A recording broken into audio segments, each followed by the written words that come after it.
listening to... What's up, everybody? You're listening to Painkillers with Marquis and AD. Hey, this is your daily dose of getting rid of all of your pain. We literally are gonna, talk your pain away. You know how we do. You know how we do, bro. Man, you looking fly. Like, hey, man. I'm talking about this jacket. Let's talk about this jacket. Man, get out of here, bro. I mean, you got roses. Closet, you know what I'm saying? Like, I didn't know if you was gonna notice. I didn't know I had that. So right, you gladly put my jacket back there? Bro, super excited about today's topic, man. To all the patients in the room, man. Yeah, man. We hope you are sharing this podcast, man, bringing more patients in, because all of us are patients. Me and AD, all of us are patients. For sure. We don't have all the answers, man, but one thing for sure is that we're gonna talk our way to the answer, man. That's it. And so last time we really dealt with not being able to run away from the issue, whether that is work, you hate your job, all that kind of stuff. And today, man, we're going to really touch on a real sensitive topic, but I think it's very necessary, especially right now, the state of the culture and where we are. So, AD, tell us what we're going to be talking about today. Man, today we're talking about suicide will not end the pain. It won't end the pain. And I think that's the misconception a lot of times is that, if I in my life, that it ends the pain, but it does not. So let's dive into it. We're going to dive into it, patients. So go ahead, get in the room, and we're going to come back and we're going to dig into this topic. If there's some medication I could take to make me want to hate you and kill this ache. If there's some medication I could take, no, I would do it. But they don't got a pill for this. They don't got a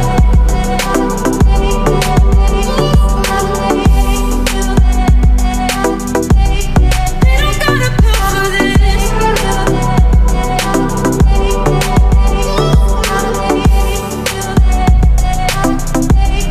They don't got a pill for this. Absolutely true. Right. Absolutely true. All right, guys. So today, man, we're going to be dealing with this subject, suicide, man. And I know, I'm going to try to have a real sensitive voice today because I think everybody maybe not everybody, but many people at some point in their life really, really, really, really deal with this, whether it comes to a place of a thought, a struggle with it, or the idea of what would it do or be like if I did this. So we want to deal with this because I think life has really taken a turn and a lot of people are in dark places right now. Yeah. Being stuck in the house, Yeah.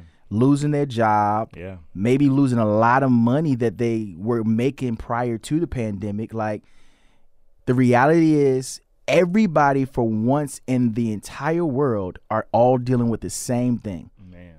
No matter whether you're rich, poor, middle class, low class, high class, Don't really matter. It doesn't matter. Yeah. Yeah, it doesn't. I mean, I think right now we're all on the same playing field. Yeah.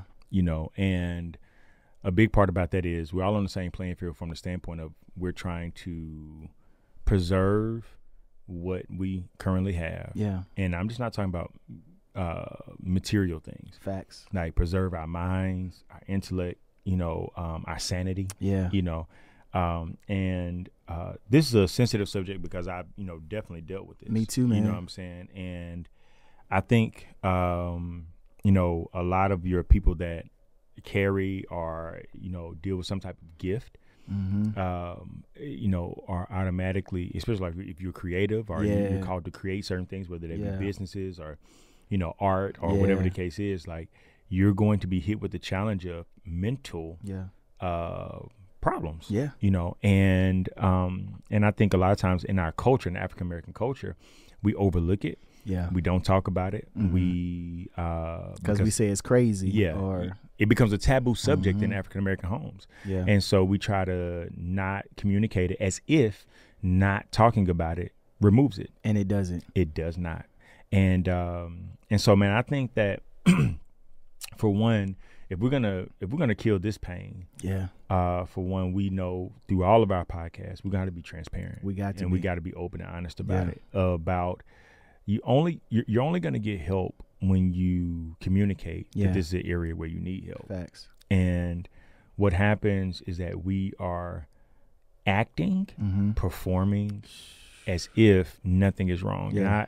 And I was talking to an actor friend of mine, and I said, you know, here's the reality, is that almost every African American that I know deserves an Oscar. Yeah. Because we are the ultimate actors. Yeah, the greatest performers, man, are not on Broadway. No. Like, we encounter them every day. Every day. They're in our living room. They're in our bedroom. They raised us. They pay us. Yeah. You see what I'm saying? Like, it is with the idea that everything's okay. Yeah. We got everything under control. Yeah. You know, somebody had to do, oh, I'm good. Yeah. You know, I'm good. Yeah. And they're not. Yeah. It's almost like being perfect is human and having problems is unhuman. Yeah. And we have to come to grips with it's the total opposite. Man, we got to change that narrative. Yeah. I love that. Yeah, because being perfect is not human. It's impossible. It's impossible. It's impossible to be okay all the time and nothing's wrong. And this lie that I have to project that everything is fine in order to be accepted. And I think, like you said, man, our culture, we ignore the mental space. Like, we go get physicals every year, right? Well, at least we're supposed to. And the doctor checks our blood, it checks our knees, our everything, even your scrotum. Yeah. Yeah. But the brain, man, the thing that operates every other part, that controls everything. Yeah. We don't really deal with that. We don't check that. We don't invest any, majority of anything into our mental stability and health. And let's not even talk about meditation. Like, if I tell a person, hey, meditate, I don't believe in meditation. Meditation, that's a little witchcraft maybe or whatever. Like, just because you don't know. Yeah. Like the Bible says, meditate on my word day and night. Day and night, bro. So how's that? There's nothing wrong with it. Like I don't, and because it is such a sensitive topic. Yeah. We have to come to grips that for any of our patients that are listening right now, from the idea that if I kill myself, it ends the pain.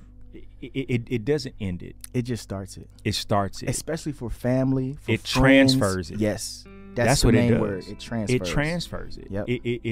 It may end because, in your mind, your reality. In your reality, oh my God, I'm just gonna end my life because therefore it is gonna end the pain. No, now your mom, your dad, your sister, your brother, your cousin, your kids, or whatever it may be, have to wrestle with the pain and then fight to stay alive while they're dealing with the pain that you have now put on them. And that's that's a reality that I had to come to grips with when I was battling suicide, is that this is a selfish act.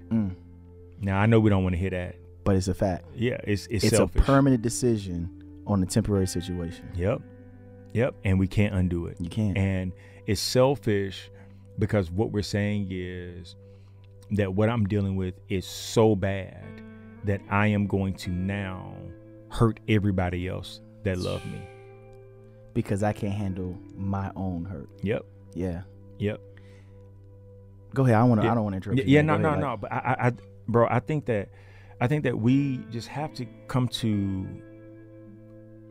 grips with the concept of suicide is a reality within culture, but then come to grips that I was created not to struggle mentally. I was created to enjoy my life. And what is the root of, like, how we do on painkillers? We're going to get to the root. You got to. We got to talk our way to the root. Yep. What is the root of my frustration, my hurt, my anguish, whatever it may be? What is the root of that? And a lot of times the root of it may be comparison. Everybody asks me, like, why did I get off social media? You know what I'm saying? Like, why you get off social media? They don't understand. Like, I'm I found myself, I'm usually a very confident guy. Yeah. You know, I'm going to do whatever I feel. Like, whatever I like, I'm going to do. You know, like when I was pastoring, like if I was preaching in jeans with holes in them, I'm going to do me. I've always been that way. Yeah. But when I started being on social media and started comparing myself and my life to other people and other preachers and what was going on there, and I was like, wait a minute, jealousy is creeping up. Wait a minute, something ain't right. You know what I'm saying? And I started minimizing myself and maximizing them, everybody else, and not understanding that I'm looking at their highlight reel while I'm judging myself by behind the scenes. Come on, man. And I just had to come to the grips of, this is not healthy for me right now. Yeah. And what we don't realize too is that when we go to those spaces like the social media or the Instagram or the Facebook, is you're feeding yourself this. Yep. They call it the feed for a reason. Ooh, yes, sir. It's a FEED, bro. Like, yes, every time you sign in, you're getting ready to eat something. Yes, sir. And if you don't know what your diet should be, you'll start eating stuff, and your body will start reacting to that. Like for you said it started to bring up jealousy. Like it started to bring up this, like stuff that you would say to yourself, I never dealt with this. I never had an issue with confidence or this and that. But if you're feeding yourself this all the time, like if all I ate was sweets, bro, something in my body is going to start showing up. Yep. And if all I'm feeding myself every time I sign in is all of these reels or these highlights, and not really seeing reality, that the person who's preaching the 5,000 or the person who's flossing in the bins also struggling with the same thing I'm struggling with. They ain't showing me that part. And I can't digest what I'm not being fed. You know what's crazy? You know, people will say like we're in the Me Too movement, right? Yeah. But nobody's Me Tooing to suicide. Oh no. Or depression. Oh no. And nobody's saying, oh yeah, I dealt with that. Yeah. Or and I'm not talking about from a peer-to-peer aspect. Nah. I'm talking about from people that we look up to. Yeah. That are like saying a mass. Bingo. Yeah. Like, yo, like this is a struggle. Yep. This is what, and what happens is once we, and honestly, man, I blame the leader and I blame the follower. Because the follower has diminished the leader. Yeah. If the leader is expose his honest, like if he's honest or she's honest to say, this is an issue for me. Oh, I can't. He's weak. She's weak. I can't follow them. Yeah. I can't. Not understand. You're dealing with that too. Did you hear what they said? Yeah, absolutely. So if they and honestly, it's the Jesus principle. Yeah. We just was talking about it off, before we got on here. Yeah. It's the Jesus principle. Hey, Thomas, put your hand here. Yeah. He's saying, here's the proof. Feel me. Yeah. Feel me. I'm being transparent. Yeah. Touch me here. Yep. This is what I endured. This is what hurts. I went through. This hurt. Yeah. Like I don't want to go through this. Is it possible for me to escape this? Exactly. And I went through this for you. For you. Yeah. So you don't have to go through this, but I'm gonna let you touch it and see. Bingo. That I'm human. I feel what you feel. I experience what you experience. And I think too, when you look at suicide, the key thing, man, whether you rich, whether you poor, whether you black, whether you white, whether you Asian, whether you male, whether you female, is this one middle spot. Everybody wants to escape something. Yes, sir. So we are digging this dirt up and getting to the root of it. Maybe the issue is the escape. Yep. So if at the core of everybody who may have struggled or is struggling with it or thinking about it is trying to escape something, we need to find out what that is that they're trying to escape. Yeah. And then try to redirect them to another way to escape whatever that reality is. Yeah. Like when I was dealing with suicide, bro, I think when I was younger, I used to think about it, whatever. And I think everybody, like, oh, I wish I could just die and not be here no more. But my biggest battle when I really, literally, yo, I'm about to buy this gun. I'm about to get this. I'm about to get rid of this. I'm about to take these pills or whatever, was when I went through the worst season of my life and people were believing what was being said. I wanted to escape the judgment or the belief of what they believed. So if I remove myself, if I kill myself, they win. They won't have to think about me or I won't have to hear that they believe this and they don't believe, even if it's not the truth. Yeah. I wanted to escape the reality of what other people thought, right? Yeah. And if everybody at the core, no matter where they are, is trying to escape something, we have to find out how can they escape something without removing or making a permanent decision on their life. Mm-hmm. So for me, bro, the way when I be transparent, like, I remember going to the gun shop, looking at the guns. I remember trying to find somebody who had pain pills so I could just take them all. Mm-hmm.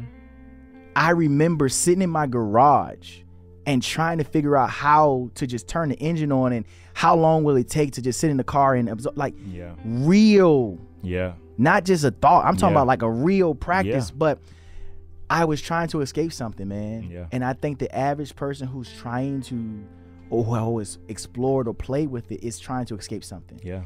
And the way I was able to kill that pain Mm-hmm. was to face it, bro. Mm. Like, literally, like no lie, like, I said, if I go around these group of people, I already know everybody has their thought. Well, is this true?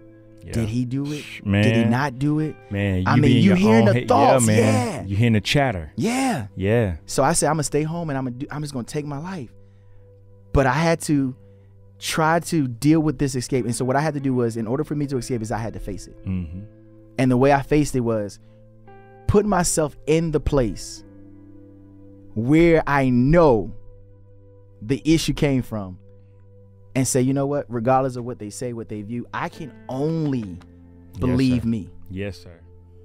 I can only believe me. I can only believe me. Me. You know that's one of the things, like, you talk about actually thinking it through, planning it out. Like, I was at that place. I remember I had grabbed my brother's gun, was in his garage. Wow. Man, sitting in a chair, wrote a note. Yep. And I'm sitting there and I'm just like, yo, I'm about to blow my brains out. Yeah. And my brother comes home early. Like they don't even park their cars in the garage at all. Like, it's, like, for our culture, garage ain't really somewhere you store your car. That's storage. That's storage. and man, I remember he came home early to cut the grass, and the lawnmower was in the garage. Wow. And I'm sitting in the garage with a gun, tears running down my face, and he stops the car, he gets out, and he sees a gun, he sees me crying, and he just runs in and tackles me. Like, and man, like a lot of people talk about that, talk about suicide to get attention. Yeah. Oh, I do, oh man, I just, like, if people talk about it from the standpoint of, I want sympathy. Yeah. So they actually talk about committing suicide with the hopes that somebody give me that attention. Yeah, somebody gives me that attention. But the real ones who want to commit it you won't even see it coming. Bingo. Yeah. Like, because when I was at that place, I was smiling. Yeah. Mm-hmm. I was laughing. Yep. But then I would go in that room and plan out. Right. And when I wrote that letter out, I wrote that letter 3 days before I got to the garage. For sure. And I read it for 3 days. Yeah. Like, over and over and over again, making sure I didn't miss, how I was going to dress my mom, or how I was going to dress my sister, or whatever the case is, and then end up in that garage with that gun. So when people, be flirting with that concept, to me, that's not funny. Nah. Like, because my thing is, I've been there. Lived it. I've lived that. Yep. Like, and I was on my way out. I know that feeling. Mm-hmm. So, like, when people like, oh, I just, like, she, and it's amazing. I've counseled people, like, I was counseling the guy. He was like, man, I just told her, like, he was in a bad breakup. I just told her I'd kill myself. But I'm like, you really don't want to do that. Not over that. You're saying that with the hopes that she'll be like, I want to be with you. Yeah. To get what you want. Mm-hmm. So you're leveraging life and death with the hopes that, like, to me, that's so distasteful. Selfish, bro. It's so selfish. Yeah, yeah. How dare you play with a concept that has literally killed millions with the idea, I want to get what I want. Yeah. And I'm saying this to get what I want. Yeah. No, man. You just don't play like that. Yeah, you can't play like that, man. Like you said, you hit it on the head. Some people who are serious about this, you don't even see it coming. I was watching the Lee Thompson story, who, for those of you who may not know, Patience is the guy who played Jet Jackson on the Disney Channel. He had this show, And I believe it was maybe 2014 or 15, he killed himself. And he was supposed to report, on set for his new show, and he didn't show up. 2 days had passed, and they went to his house and found him dead by a self-inflicted gun wound. And his mom is sharing, after 2 years, she broke her silence about it, that silently he had dealt with mental illness and had been diagnosed, I believe, with bipolar disorder. And he didn't want anybody to know. So she kept it secret, and his friends didn't know, like no one knew. And she recalls the day that he decided that he wanted to buy a gun. And she told him she didn't think it was a good idea. And he was like, "Wow, Mom, you think I would do something to myself?" And she said, "I don't know what you would do, but I just don't think you should have a gun." And he got the gun and, told her how he would be safe with it. And he used that same gun years later to end his own life. And she was saying she didn't know whether or not he was having an episode with the bipolar, or if this was just something that he had been thinking about or going through. But it's so many people that we will never know what they were trying to escape or where they were in that space. And even to some of our patients that are listening to us, man, like, we're sitting on this side of the screen or on this side of the speaker. We don't know you. We don't know where you are. And people around you may think they know you and don't even know that you're trying to escape something. We're trying to talk that pain away so that you don't make that ultimate decision. Like, nothing in this life is worth ending it to escape something that can be dealt with in a different manner. And you may be saying like, whoa, Marquis or AD, like, you don't know my story. You don't know what I'm dealing with, what I'm going through. Trust me, we do. We've been there at some level. It may not be your exact scenario, but AD's been in the garage with the gun. I've been in the garage. I've been in the gun store. I've been like, we've been there at some level. And your story is not the worst story. Just like our story is not the worst story. Somebody else doing worse than us, going through something worse to us. You got the person who's being abused and just want to end their life, or the person who's really dealing with mental disorder and just want to get rid of it because they hate going through those freaking patches. But whatever it is that you're trying to escape, we want to talk you in a whole new way of escape. Man. And I think the best thing is to, let's look at it, let's examine, but then also let's get out of the circle that we're in. A lot of times, like I've been at that place where I, heard the chatters of foolishness and about me, and people believed it, people locked onto it, people, would share it, like I was like, you would share negative, but you ain't share none of the positive stuff I've done. And in the negative that you're sharing is all he say, she say. And but man, I just got to a place where I thought that they were the world. Of course. Like, so reality. So like I feel like everybody knows. Everybody's talking about me. No, they're not. It's the circle that you're in. Facts. And a lot of times what we need to do is get outside of the circle to understand that the world is so much bigger than the city you live, than the job you work, than the family you were raised in, than the church people you were around, than the clique you hang with, or whatever the case may be. We need to understand that the world is so much bigger. You got to stay right there, AD. If you get outside of that, you'll get a breath of fresh air, and you'll realize, like, you know what, the world don't care about this. You know. That my city care, or my community, or my local business or church care. Like there's a church gossip columnist. And then we think, because they're saying it on their show that, oh, the world heard it, and they only reaching a couple thousand. And billions of people. You see what I'm saying? It's just the it ain't even the whole church world. It's just a messy church world, and it's just like. It's like you got to get out of that. You got to go beyond what are the vices, and then ask yourself, how is this information getting to me? Because if you, and who's feeding it to me? Bingo. Because if you're getting it, you probably need to cut off the source in which that is coming to you.